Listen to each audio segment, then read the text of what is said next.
mke wangu ni malaya mpaka na mama yake mzazi. Naiomba serikali ya Mama Samia iweze kunisaidia, nitakuja kufa kwa pressure. Mtangazaji, umeniuliza swali, nimejuaje kama mke wangu ni malaya? Naomba nikujibu. Kuna application moja iko Play Store inaitwa Veraxcom.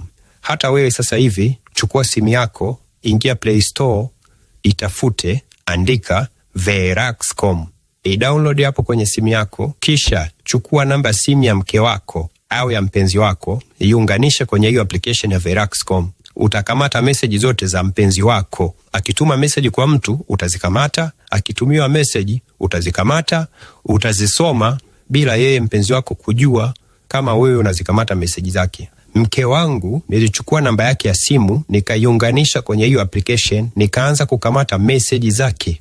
Anachati na michepuko. Mbaya zaidi, mke wangu anachangia mabwana na mama yake mzazi. Nimekamata message zao. Imagine maumivu kiasi gani nilokuwa nayo kwenye moyo wangu.